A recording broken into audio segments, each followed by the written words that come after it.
Health and happiness, everyone. Welcome to the Strength and Motion Show, an online experience curated specifically for the members and fans of Strength and Motion Academy. If you haven't heard of our space before, we are a 24/7 gym in Midvale, Western Australia, and our goal is to provide a space where people can build a strong and mobile body using a functional and holistic health approach to training and life. If this is your first time listening to the show, then thank you for tuning in, and I strongly encourage you to get stuck into our first 5 episodes. These first 5 episodes are a complete deep dive into hashtag the holistic way, which is now rebranded as hashtag the functional way, which is our 4-pillar approach to achieving health and fitness mastery. As experienced health and fitness coaches ourselves, we have identified movement, nutrition, sleep, and stress as the 4 key areas to always prioritize in order to live healthy and happy. You can do so by simply scrolling to the beginning of this episode list. My laptop just turned off. You can do so by simply scrolling to the beginning of this episode list or search the Strength and Motion Show on YouTube and Facebook. Today we had a really great chat. Normally we cover 3 or 4 topics, but really only touch base on 2 because we went deep into both of them. So our first topic, which was a user submission question based from Navar's Instagram story, which was around addiction, how do we manage it and how do we navigate it? And we actually talked about a couple of our personal battles with addiction. We also talked about people being addicted to being busy. Yeah. Being busy is the blanket. We're addicted to doing a thing to avoid doing the other thing, and we're busy doing something, busy not doing the thing we should be doing. So we're addicted to escaping. Addicted to escaping the pain. So you got to go into it, people, and you'll hear more about that in a few moments. The other topic we jumped on board was how do you make relationships better with your colleagues at work? And my counter question was like, do you even need to? Well, you generally do, but do you even want to? Deep down, why is these relationships not as strong in the first place anyway? Why didn't these relationships organically and naturally just flourish? Those are the questions that I had, and you're going to hear more about them in a short moment. Thank you very much for tuning in, and we hope you enjoy the show. Let's go. So we're here. It's the 2nd of March already. Yeah, crazy. The 2nd of March. That blows my mind. 2 months down already. We're nearly a quarter of the way through the year. This is nearly the first quarter down. Yeah, it technically is. I have 2 opinions on that because it goes quick, which is sometimes like, oh, fuck, like time's gone so quick. However, because we're working towards goals and we're working towards big things, it's also nice that those like certain chapters we're ticking off things as we're moving along. I'm like, oh, we're at that point that we're aiming to be now. That's why I think it's so important to work upon that, because if time fly by and then you're sitting at this point going, I haven't done anything. That's where depression, anxiety sets in. And fuck, I feel that. I've felt that many times. It's actually, I think I want to share about that is like, I haven't been struggling with motivation lately, but definitely as I've been happier and less stressed lately, I am less motivated. And I'm kind of like one of the, I guess, crossroads I find myself on a daily basis is like, should I fucking send it like now? Should I grind? You know, it'd be the afternoon. I'm like, fuck, I could whack out a couple hours worth of work here. Wouldn't be super fun. I'd probably rather do other things. And I'm like, do I do that or do I do that? You know? And a part of me is like, no, I want to enjoy my time. I really want to like have fun and do that. However, in hindsight, after many of those opportunities have gone past and time's gone so quick, I'm like, I actually could have grinded like a lot. I could have grounded a lot over those last couple of like segments over the last couple of weeks.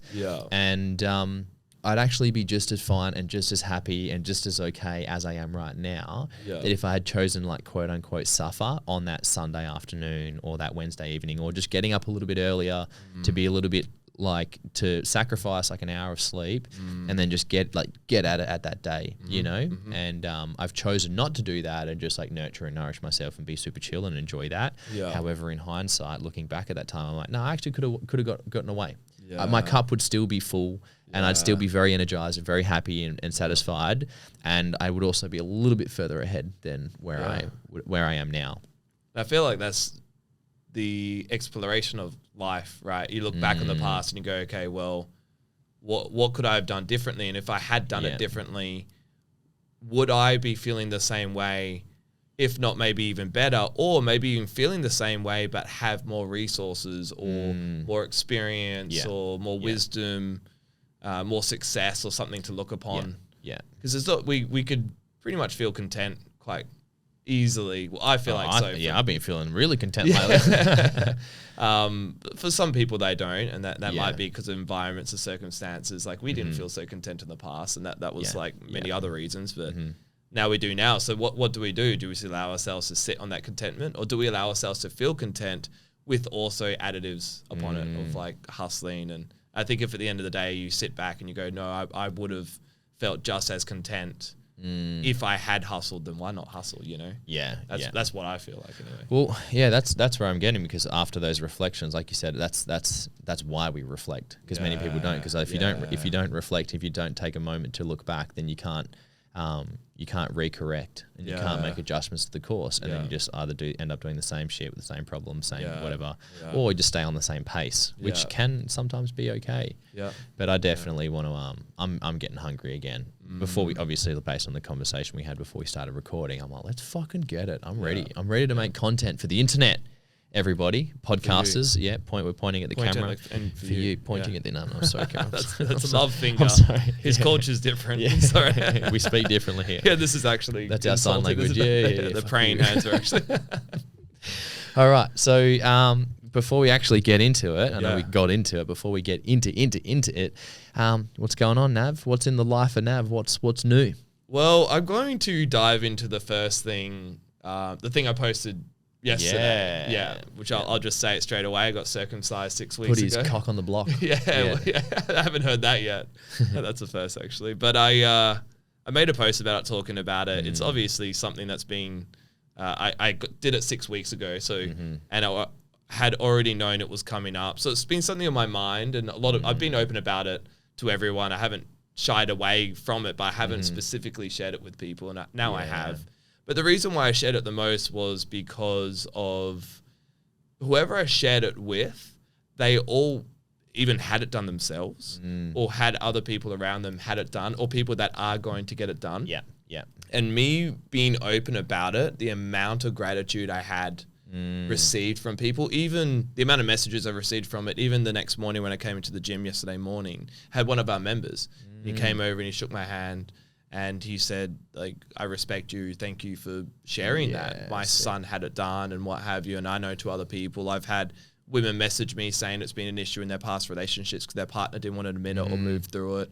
Or even their partner's looking to get it done now. And that story was helpful. So I wanted to share that because it was also fun enough, a topic I put in there. So maybe we should throw it out if we ever come across it. But it is a lesson of like just sharing out loud what we're experiencing that might be useful to others.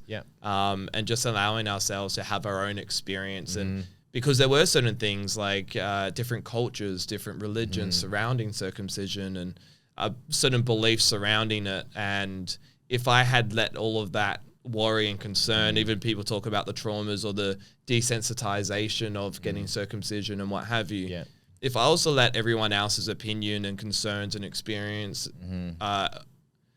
overwhelm me and overshadow my own experience, then I wouldn't have been able to go through this process that I have now, that I'm proud of, that has actually helped me. Because for me and my own character, my own lifestyle now, it was more beneficial for me to get the circumcision than not to. So, I want to share that. Just guys, like, express yourself regardless of whatever other people are saying or telling you. Like, you have your own characteristics and circumstances, and just speak for yourself and live your own life. Fucking oath. I value that, and I love the idea of just sharing, you know, even from what we were just talking about before, of like the logistics behind posting social media content takes a lot of time and energy and focus as well. And I found it very therapeutic to just talk about things, you know, like social media becomes this like a pathway. It becomes a therapist in a way where you get to communicate just as you would communicate to a human anyway in real life. And you get the necessary benefits from just communicating like that. But then also, instead of the listener trying to like solve your problems for you, like a therapist doesn't solve your problems for you. They help you come to the solutions yourself. But people are both getting that benefit where they're not being put to work to then help you. They're helping you by just giving you their attention, and they're getting the benefit of having access to information that there was a time in their life they didn't have access to their information, or generations ago when just we didn't have as many voices because of technology. We just missed out on certain lessons because we just never had the opportunity to connect with the human that had that answer and that insight of the future. I think I do think about that a lot, actually. How many good mentors are actually out there? They just don't know that they're the best mentor for me, just because we've never crossed paths. We don't know those humans exist, but there's like literally, it's like 7 billion people on the planet, you know, and like just a billion people is very hard to even conceptualize in my head. You know, like what does a billion thing looks like? How much rice is that? That's a lot of rice. We should actually figure out how much. It actually would be quite helpful. You know, like a billion, what does a billion sand particles look like compared to a billion rice grains? That's the scale of human beings. A billion bricks and then just a billion humans, you know? Pricks. Pricks. Just find the biggest cockhead you can. This is what a billion cockheads look like. That would be really interesting anyway, but I don't know how you'd get the filtering in place. Like, are you a cockhead? We need you for so you could do like a voting system, but sometimes I wouldn't trust that either. So well, anyway, what about yourself? What's been happening with you? I got my kneecap tattooed. Looks awesome. Stoked. I'm stoked for a variety of reasons. So I'll link it into two things that I wanted to share about what's going on in the latest of Josh's world. The kneecap is tattooed, which is exciting because it's done. It's officially done, and the vision I had for my leg, and it's my first tattoo. So my whole shin and my whole kneecap and a little bit of my quad is all done. It's not a common first tattoo, I think, and just there was the anticipation about how much it was going to hurt. I was talking to you for months about getting it done. I've been talking to you for 2 years about getting my kneecap tattooed, and so it's very the thing is done. Do you know, like it's taken up brain space, it's taken up mental space for 2 years now, because I'm like, what this fucking tattoo? And then I'm like, do I want this tattoo though? And then I go through the waves of thinking about it, not thinking about it. The hours I've spent like scrolling Pinterest and Google Images and Instagram of just different tattoos, like that's really nice to have that chapter ticked. And I'm also super pleased because it's also like, it looks fucking sick. Like I look at my leg and I'm like, yeah boy, like I'm so excited. I'm past the itchy phase, so it's not super itchy, but it represents like one of the final things in the chapter of life that I'm like, I want to make social media content. Like that's all I want to do is be a full-time content creator. And like you've hit a point where you've done so well in the business lately that you're really carrying a lot of the momentum, which means I can take my hands off the wheel. In fact, I can turn my whole back on the business right now and just focus on being the creative genius that I've always wanted to be. And you know, so that's representative. Like I can do that because I'm not taking 2 weeks. I've only got 1 more week of recovery. So the skin heals over. And then I can fucking bomb a half marathon because I feel like it. I can go 100K bike ride and film it because I feel like it, you know? And that is a talent for me of how fit I am and how much I love exercise. And that's been one of my biggest factors that's helped me grow my brand. And now I can invest more resources into growing the brand through sharing the knowledge and the experience as well as just the fun stuff. And that's very exciting. So I'm pleased about that. There's one more thing I wanted to mention is I had a couple of members come up to me or communicate to me. One of them actually came up to me in the gym, and beginning of last episode, I mentioned that I've got like I was anxious. I had a lady friend coming over. She came over from I met her in Bali, and then she came to Thailand to see me, and then she came to Perth and spent a week here. And she was over at the time, and she was off exploring the city. I was in the gym at the time, and I met one of the members came up to me, and she was just like, I listened to your podcast. It's really good. I just want to let you know that I've been married for, I can't remember what she said, 20, 30 years or something. And she's like, but no, I did long distance. Like she gave me the encouragement. She's like, it's gonna be okay. And the funny thing was the point in which she said that, I was already clear on my decision. So I'm not in a relationship anymore. It wasn't okay. It wasn't okay.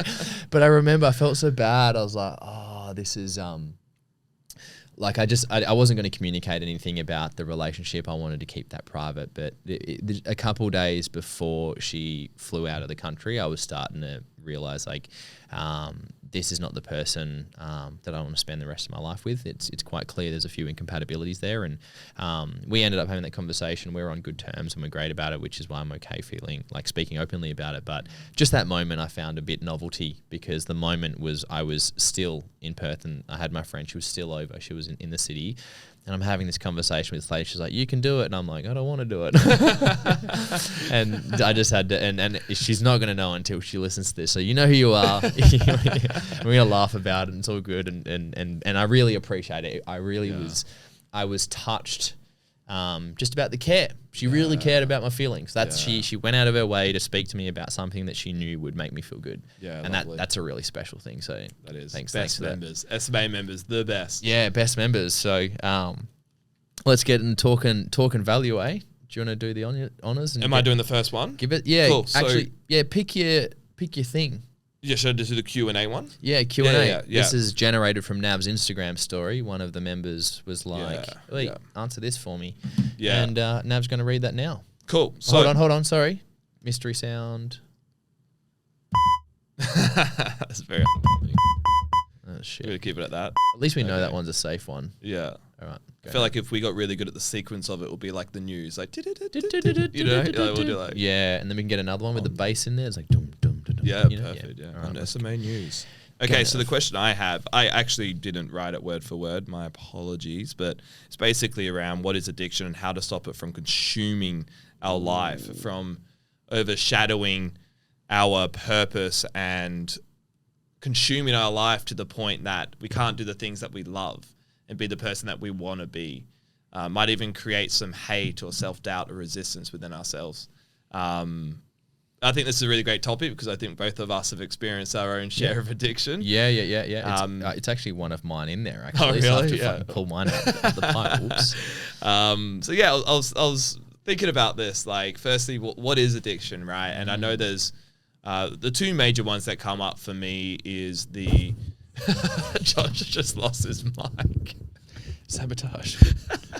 Addiction's coming out. I'm a fuck. Wrong topic. Sorry, everyone.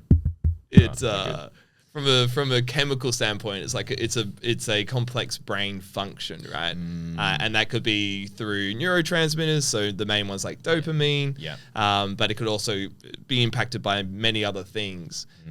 Even if we're experiencing like physiological or biological sort of stress. So if we experience a lot of inflammation or discomfort, then we're more likely going to go for something that will relieve that discomfort. So for a lot of addictions, it's like painkillers or alcohol. It's because they're pain suppressants, and they're the biggest addictions of all time. But then there's also the addictions of or attachments of thoughts or emotions or feelings. So it might have also been created by a limiting self-belief or a self-sabotage. And so we get this with clients, right? They want to lose weight, but they haven't actually accepted the fact that they're going to be seen different. They might lose friends, they might lose family members, they might be judged. There's so many other aspects that might then create an addiction because they're addicted to that comfort and that reality. And so their thoughts and their beliefs systems are now limiting them from making the right decisions for them. Yeah. And that's where I guess the addiction comes into play, right? It's when it's a repetitive behavior or action or something that is occurring within your life that you're aware of. You might not be aware, but in most cases we're aware, and it's limiting us from our truth, our potential. We know it's there. We know it keeps showing up. It keeps getting in the way, and yet we keep repeating it. And we repeat it even though we know that it's not going to bring us that much joy. It eventually comes to the point where we do it again, we're sitting with it, we're drunk or we're on painkillers or what have you, and then we're sitting there going, oh, I wish I never did that. And that's consistently, repeatedly occurring within our lives. So that for me is what addiction is. And then also, how do we overcome that then? I think that's the main question. I think the first thing I want to cover is looking into the why, like looking into the reason behind why it's occurring. Like, why is it there within your life right now? And I think the issue with diving too deep into that is sometimes we could just repeat the process of the addiction because we're consistently repeating the reason why we are upset, or we're experiencing depression, or we're experiencing pain or anxiety. And if we keep visiting that over and over again and looking for the why, or the purpose behind why the addiction is there, then we're going to keep feeding the addiction. So although I think it's, number one, really important to become aware of the purpose behind it, like why is it there, why is it formed, definitely work through that with the journaling questions or meditation, communities, groups. Alcohol Anonymous is something so big because it works, the 12-step process. Or seeking like a psychologist, counselor, hypnotherapist, or life coach, or whoever you can progress with. But then the second step is you need to expose yourself to new environments. You need to take away that environment, so the environment where the addiction shows up. You need to heal that and work through that by creating better behaviors and changing the environment. So if you're, I guess, to the extreme of like meth or what have you, those sort of addictions, removing yourself from those people and those environments will be extremely beneficial. If it's something more like painkillers that you deal with yourself, and firstly, work through the pain in a more healthy, maintainable, long-term process. You might still need to use those painkillers. I'm not saying get rid of them, like antidepressants. I'm not saying like go cold turkey off it, but start getting into the process of becoming the individual you need to be to wean off those drugs completely. Same thing with your behaviors. If your behaviors are there to self-sabotage you from losing weight, and so you're overeating and what have you, then you need to work through the environments that you're in that are limiting your ability to be comfortable at a certain weight. You need to have the difficult conversations with your friends and your family. Like, look, I'm not going to make these choices anymore. I'm not going down this path, and this is the reason behind it. And that kind of leads to number 3 is we need to have purpose. Like we need to have something to focus our attention on, because your attention's already being driven by the addiction, by the thought pattern. In reality, you just got to distract yourself. You got to distract yourself with something that's more beneficial, more powerful, that you can then stop that process of spiraling the thought pattern of I'm upset, I'm depressed, I'm stressed, life is hard, so I'm gonna drink alcohol, or I'm gonna smoke weed, or have coffee, or do this or that. It's also, we really need to have something that draws our attention more so than the addiction itself. Yeah, absolutely. What's your take on, maybe in your experience or what you've learnt on, what's your take on people being aware versus people being unaware of their addictions? Do you believe people are not aware of their addictions, or they are absolutely aware, but they're just not, they don't feel safe enough to admit that they're aware, or there's a constant story that comes up, there's that, and we all have different experiences, we interact with different people, but how do you then go about bringing it into their awareness, or making them feel safe enough to at least admit it to themselves, to then move into the ignorance phase to the actual action, acceptance kind of phase. Yeah, I love that. I think it's like a spectrum, right? So I think it always depends. I like the word ignorance. I also like the word arrogance. So it might be one or two, which is what you're explaining, right? Someone might actually have that occurring, but it might be a level of ignorance or arrogance to protect themselves. And normally that's the case. And normally they are doing that out of choice. And in reality, we can't be completely honest with ourselves about everything. Like that's a lot, probably all at once. So makes you feel so uncomfortable. You want to lean on your addictions. Did you fall more into it? Like an alcoholic, or in my relationship with weed, I get to the point where I'm like, I'm fucking thinking about too many things. I'm getting hard to deload the brain. I'm fucking done thinking, and then I'll get high and I'll just think about it again. I'm like, fuck. I know exactly. It gets out of hand. I know exactly what you mean. And I think so. It's like if someone is unaware of the situation, then you got to identify, like, why aren't they aware? Like, why is it that they're unaware completely? And if that is the case, that it might be like someone might have the extreme of PTSD. So that's like the complete other end, like even opening that suppressed emotion or feeling or thought, a belief system can create some sort of trauma that will spiral them into even being like schizophrenic. So that's like a wild extreme to one end. The other end is they might be unconscious or unaware just because they haven't gone through that yet. Like it's just not something that, like using my circumcision as a thing. That was a big lesson for me, because when I actually shared that with my mum, like, hey mum, I'm going to go get circumcised. Mum was like, oh, like you've been dealing with this your whole life. I didn't realize it was that much of a thing. I didn't realize I had seen doctors at a young age. I didn't realize that this was something that my parents and I had worked on up until I think when I was 7 or 8. Yeah. And so a part of me had suppressed that from an early age and then hadn't processed that until I was like 32 or 30 is when I started to really look at it. Yeah. So I think there's just a part of me that, like we were talking about, we can't be completely honest about everything. Yeah. So I wasn't ready. Like I wasn't ready to get circumcised at a younger age, or I didn't have the resources or tools or knowledge. And I got older. I'm like, oh, this is something I could work through. Like these are the possibilities. I learned how to gain research for myself. And so some people might not have those tools to gain awareness. Yeah. Well, how did you, like, just for the actual example of your circumcision? Yeah. When did you transition from being unaware to aware?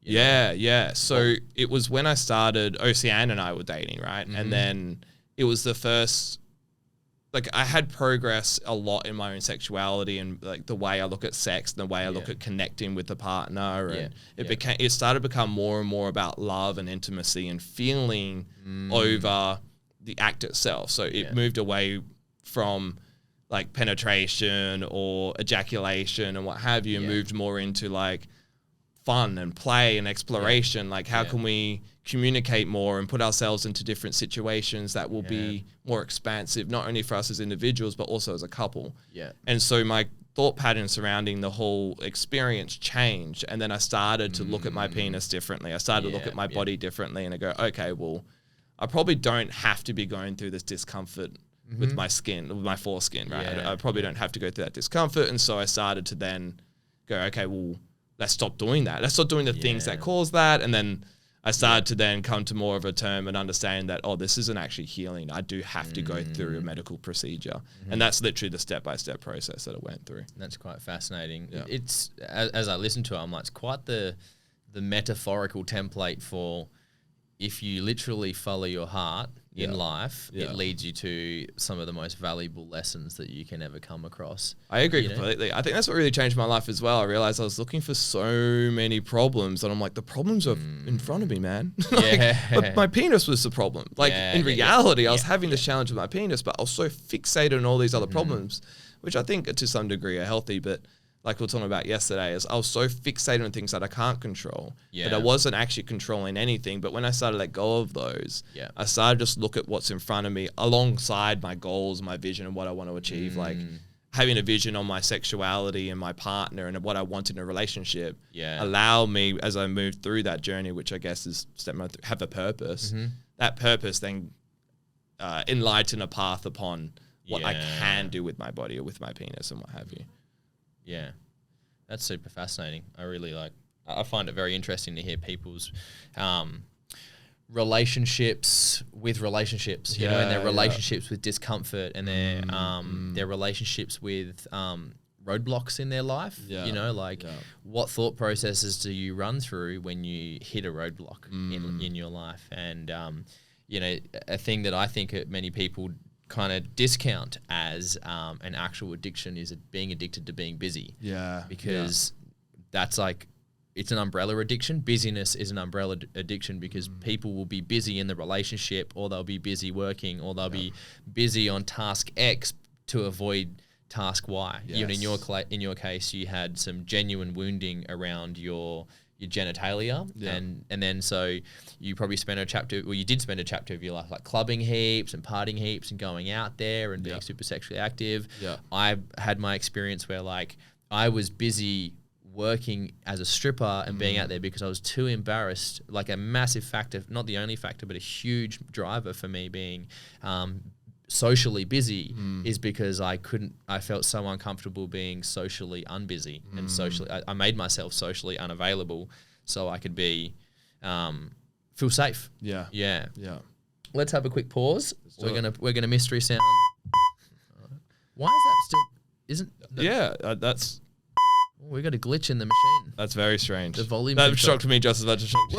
I'm both seeing the same thing. All right, the camera's about to drop out, so we're gonna resume in a momento.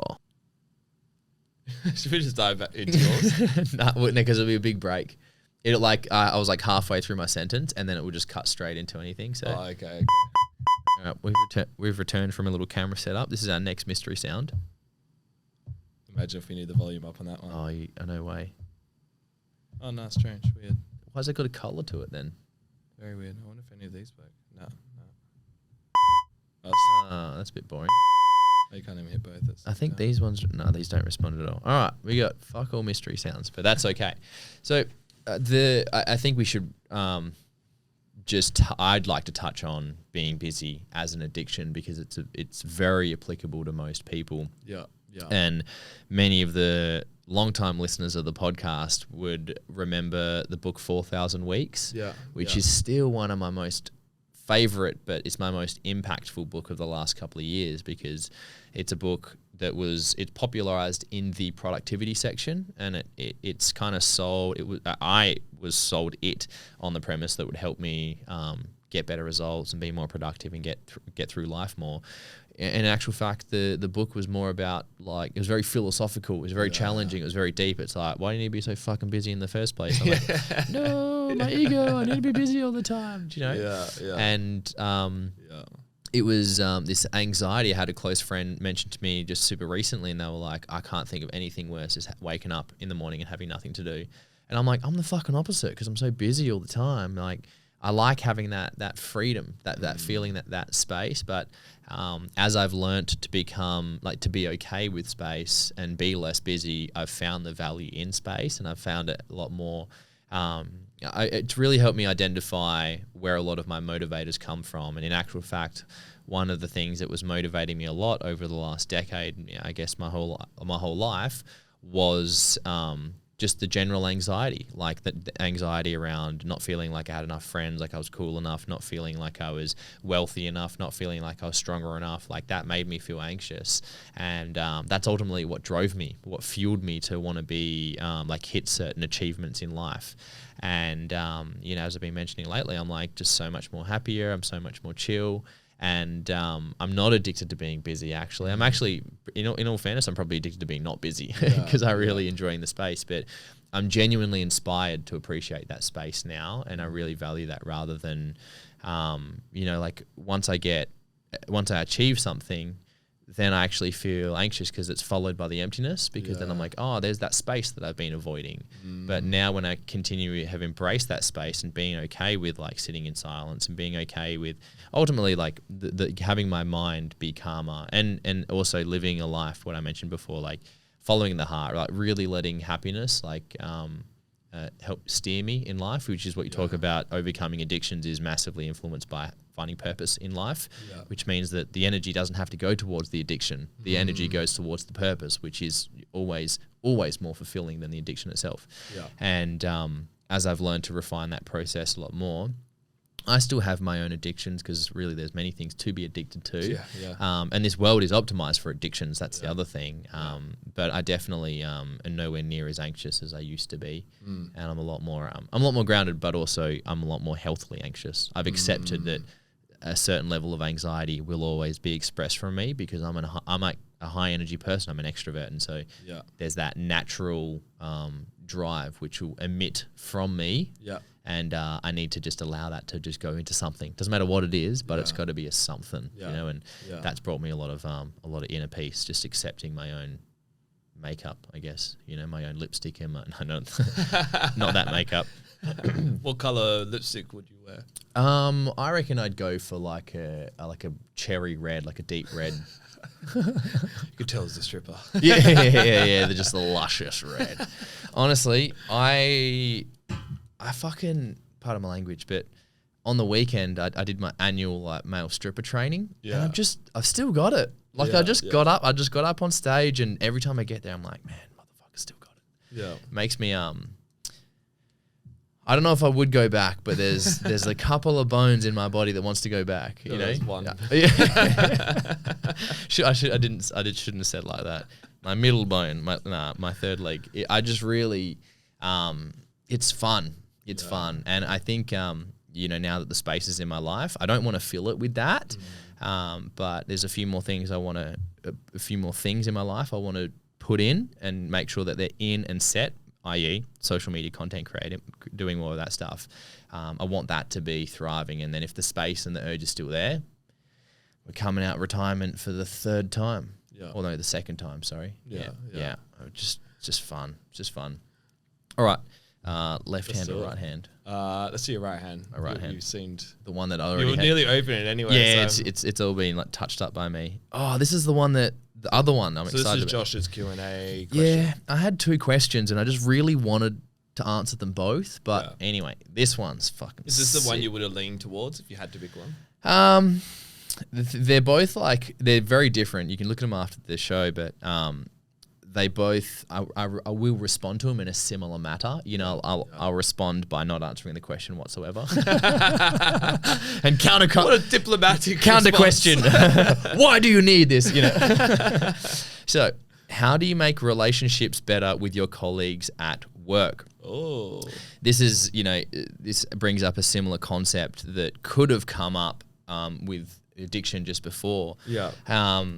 My primary question is like, do you want them to be better? Like, do you genuinely want those relationships with those people to be better? Yeah. And a similar thing to be with the addictions is like, and I've used this example with my fat loss clients. It's the most common with fat loss clients. A couple of fat loss clients I've got, they completely struggle to like lose weight. And it's because I've asked them, I'm like, let's just pretend we lived in a hypothetical world where you did want to be the weight, the exact weight you are right now. Let's say that that's exactly what you want and it's serving you. In this hypothetical world, what benefits would being overweight give you? Yeah. And, you know, the general things come up. It means like I actually still get to enjoy the foods I want. It means I actually don't have to grind through my training sessions because at that point in time, training does feel like a grind for those people and they don't feel good at it. They don't feel confident in the gym. And a big one that I've discovered through conversation is that they're not ready to, they might not use this exact language, but they're actually not ready to get attention. They don't feel they don't feel like they've got the emotional capacity to be stared at. Yeah, definitely. So they'd rather sit in the shadows. And so the same thing is, how do you make relationships better with your colleagues at work? This is a thing that I found with management when I did my apprenticeship and when I was working in warehousing as well with the logistics. I've done a couple of work environments when there's a shift between the people in the warehouse or on the workshop floor, which are blue collar, and on the other side of the fence is sitting in the aircon at the offices, at the desks. They're all sitting in this place, and that's the white collar space. And so, I don't know where the context of this question comes from. How do you make your relationships better with your colleagues at work? But if the question comes from you're a manager and you know that you need to build relationships with your staff, but you're on the fence of like, I'm white collar, I'm better than them, and then the blue collar, like these people aren't hardworking, whatever. You're never really going to get across. You're just kind of small talking your way through it. Yeah. So always my counter question is like, is this what like the reason the relationships aren't strong? Is that because deep down you actually don't want them to be strong? Because people can sense that, whether they're aware they can sense that or not. People just feel like this person doesn't resonate with me, or I just don't connect with this person as much. And so there does have to be a good alignment of core values between the people, which is why long term, as far as business career choices, professional career choices. How they should be made, that I believe, is that you do ironically follow your heart and pick a company that you are inspired to work for, and you agree with what the company, why they exist, and you want to support that company, because then you're genuinely excited to go to work. You're genuinely excited to you automatically have people that you associate with that you then have shared values, and then you're both actually wanting to commit the fact that, if I actually get along with you and we actually both build this goal together, not only do I get my instant rewards of like the pay rise or whatever, or the commissions or whatever happens in your job role, but you're also deeply fulfilled about the thing that the company's doing. And so it's not just an exchange of I give you this, you give us that. It's like together with the 2 hours of time we just invest together, we actually create a lifetime, or at least, a week's worth of benefits, like the concept of compounding as humans when we work together and when we connect together, that's what I think that we either deeply crave or we haven't realized that we haven't experienced that yet, and that's the shit you want to get addicted to is working together and having fulfilling relationships. And we are all addicts. We're just addicted to the things that we like the most, and if we haven't found anything better, then the addictions stay the same. Do you know? And so, again, it's a long-winded way of answering this question, but what I'm getting at is that the relationships tend to work because they're meant to, and they tend to not work because they're not meant to. And I really want you to, I recommend that you find ways to put yourself in the right environment so that the relationships can also organically flourish. So then you don't have to force them. Otherwise, you just fucking, what do you call it? You're pushing shit up a hill, or you're paddling up. You're up shit creek without a paddle. You know. Yeah. You want to go against. You're going to go with the grain, not against the grain. So that's what I mean by making relationships better with colleagues at work. I probably won't go into the technicalities of if you are in a job, just like how do you make the relationships better for the next week before you quit. But I'll give an opportunity for Nav to pipe in. There you go. Beep. Yeah. No, I think what you're getting at is the greatest foundation that a lot of people probably aren't looking into is, firstly, what is limiting the relationship from flourishing. And it might be if it's complete lack of values and you're completely different individuals, then you could work on your communication, you could work on your capacity to communicate with someone, but you're two different people. And sometimes it's better to separate yourself from those people, because then unfortunately and fortunately to a degree, we become victims to the environment. So if you then try and build a relationship with someone that shares opposite values, then you're going to become that individual over time. So I would say if that's the situation, then separate yourself from that environment, or just kind of like try and set your boundaries and make do, build the capacity to deal with those individuals and knowing you're not going to actually get along with them. You just get your work done and move along.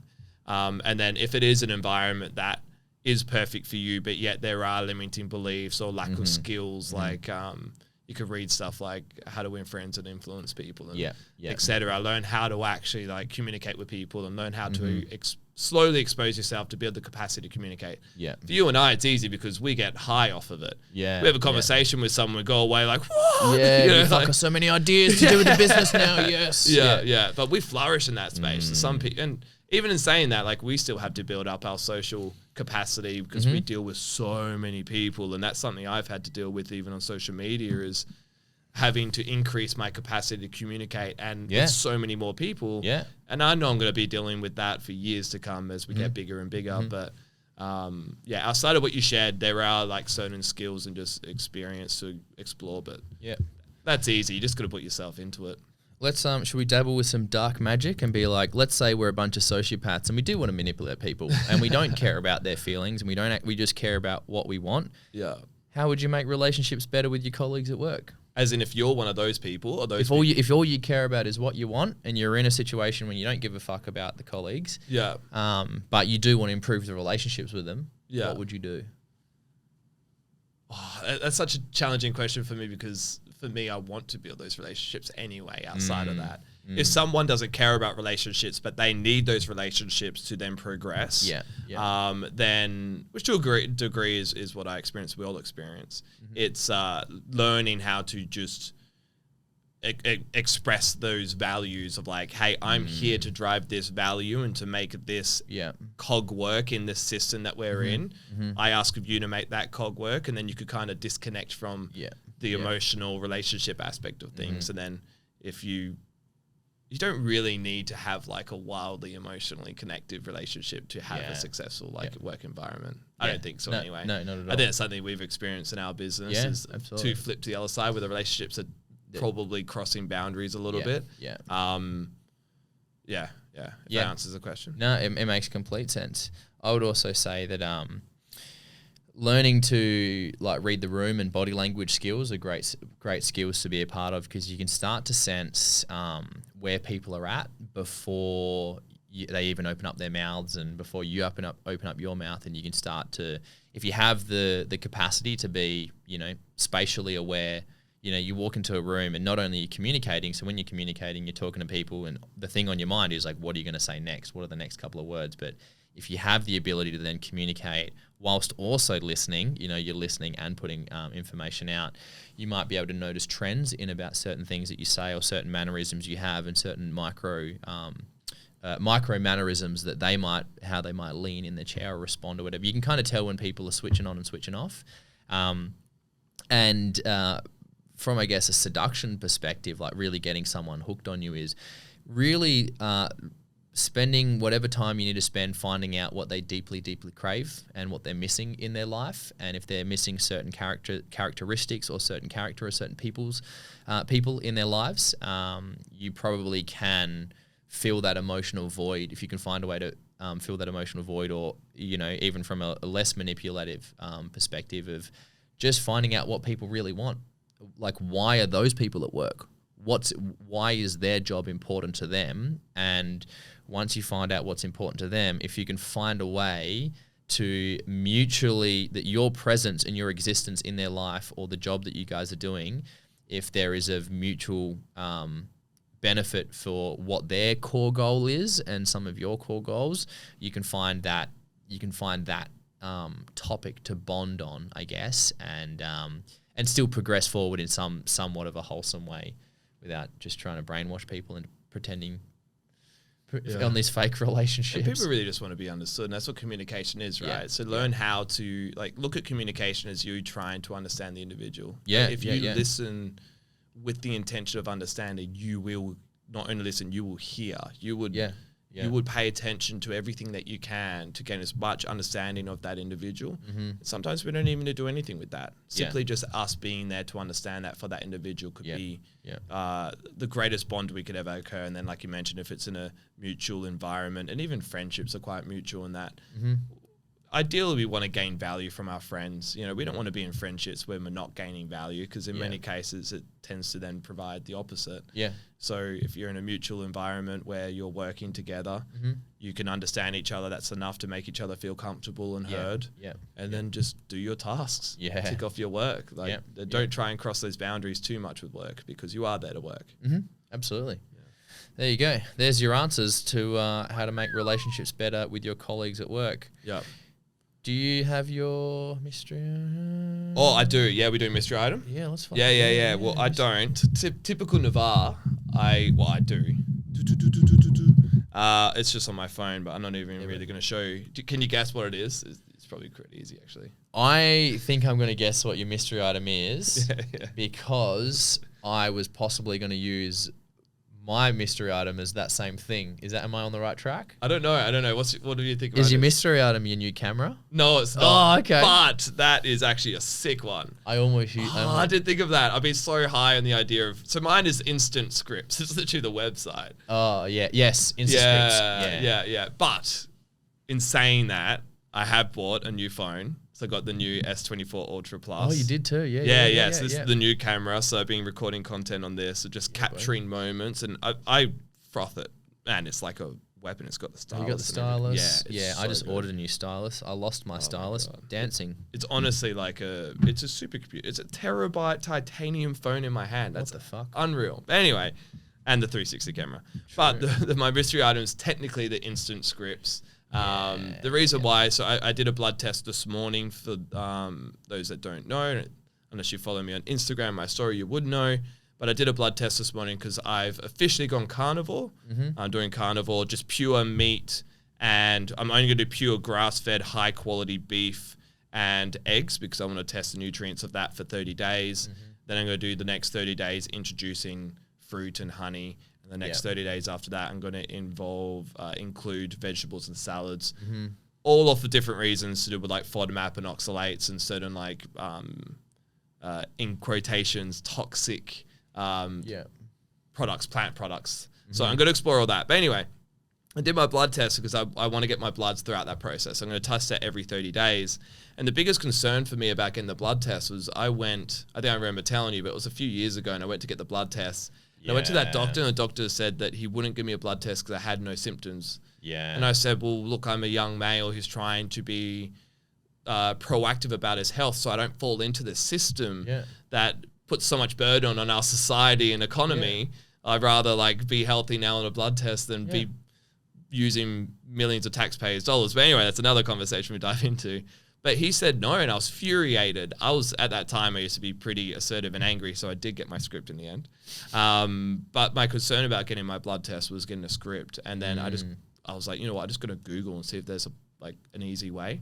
And this website called Instant Scripts, you pay $20 and you do fill it out. They're all qualified doctors. You put in your Medicare card number and everything, and you pick a specific blood test that you want to do, and there's different options. So you could do a general test, you could do a male test or a female test, depending on your hormones or whatever you want to experience.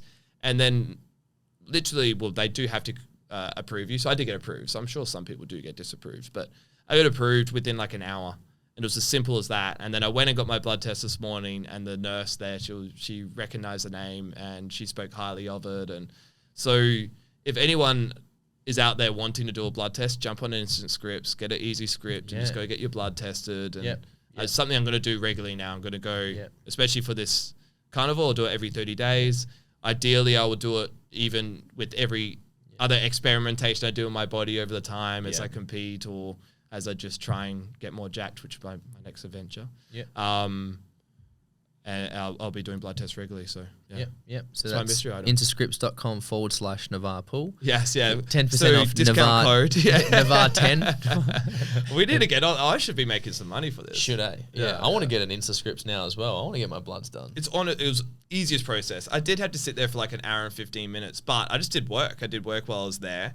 I was actually having to open the door. The door was closed, so I was letting people in and out. So I was having fun. You'd be the doorman. I was having good laughs, good yarns, but...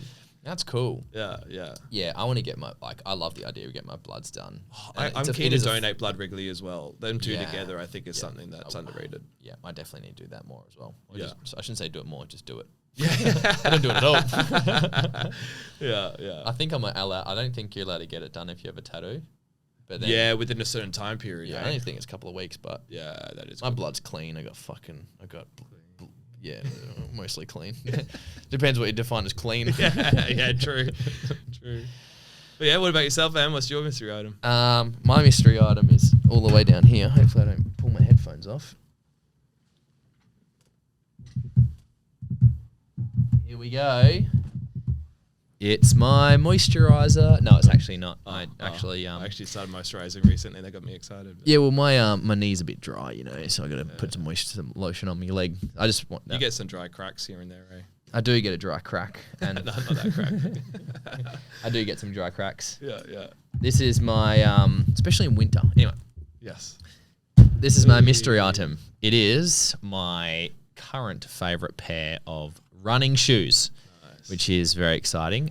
These are also these are done like fucking 300 Ks. I think I've done maybe two. Really? I've done somewhere between 200 and 300 Ks in them. How much are they? I paid $330 for these. Yeah, running shoes are a bit of a fucking wank at the moment, but if I bought them I'm never wearing them out. Oh, never. Yeah, well, these are 2 years old. I only wear them for races or when I'm feeling sad is when I wear them. Because sometimes every now and then when you're running 7 days a week, everyone's like, it's good for mental health, but not if you're fucking running all the fucking time. You know what I mean? I'm like, fucking sick of this shit. So, but that's actually a little bit of what happened is in the absence of all the stress and the pain and, I've wanted to be a social media superstar for years. That's how you met me. And I have built up a small level of depression, just living with the pain of having a vision for myself and having a core belief that I really can be successful in this space and a deep desire to do it. And just not having the courage to go stand up and pursue that in spite of everything else that's on my plate. Yeah. And so, without that pain, I guess, because business is we're getting close to being able to do that, and I'm now getting the courage to be like, no, this is how I'm going to spend my time, and I'm going to say no to other things. That's where a lot of that anxiety was coming from. So now that I'm giving myself the permission to just notoriously, what's the word? Just ruthlessly chase the things I've always wanted to do. With the fact that business is actually functioning to a healthy level as well, which means I actually have that pressure, as well as the tattoos done. Got no misses. I've got no more travel to do. I'm obviously it is sad that there's no misses, but in spite of that, what I then gain is the time and energy, and just I can be very selfish for the next couple of months, and I haven't been running all through summer because I've just felt fucking not excited about running because my ideal training time is like 2-3 p.m. and that's the hottest. So hot. So it's just, and I just haven't needed to grind. That's what's been happening. I'm like, I fucking could go out and whack out a 10K, but I don't need to. The thing that I need to be doing is posting videos online, and then a week passes, and I'm like, fuck, I haven't put any social media content up, and and I'm like, fuck, I need to create more. And so I've been like a snake eating its own tail for the last couple of years, like psychologically and emotionally. I've been feeling quite turbulent over the last couple of maybe 6 to 12 months. That's been like just burning inside of me.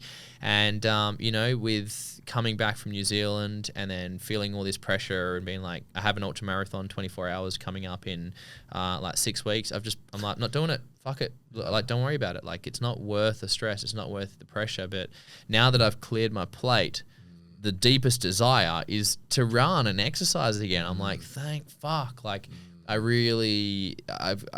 trusted that there are times in a training and an athlete's journey that you actually have to stop training and you just can let yourself recover. And for me, it wasn't the physical recovery, it was the emotional and the psychological recovery that I've needed. And I've been in this phase a couple of times, but not while the business has been functioning in the way it's been in. So I'm super keen. Like, I can't wait to get back into my training. Signing up for HBF Run for a reason. Can't wait to get them shoes on. I just want to run in them because I'm like, let's go fucking quick. So, I feel really good. Feel very free. Feel very liberated, and super excited about running really far and filming videos of it. That's about it. That's my mystery item. So nice, beautiful. Thank you. Let's go. Yeah. All right, everyone. Thank you very much for tuning in for episode 17 of the Strength and Motion Show. On that, actually, quickly, number 17, like I mentioned, the top 1% podcasts in the world have only released 21 podcasts. So we're reaching top 1% of the world. Yeah, we're close just by episode list. So we're getting close. So so top 1% podcasts in the world. Yeah, we're taking over. We're not here to take part. We're here to take over. Feel free to get in contact. Give the potty some support and let us know like what questions. Keep following us on the gram, so when we post our hey, we got some questions we want to answer on the show, keep sending those in, and keep being a fucking mad dog, you awesome mad dog. So whatever you're doing in mad dog world, bye from Nav. Yes, goodbye from Nav. Yep, goodbye from Nav. Goodbye. See yous in the next episode. Peace out, much love, health and happiness.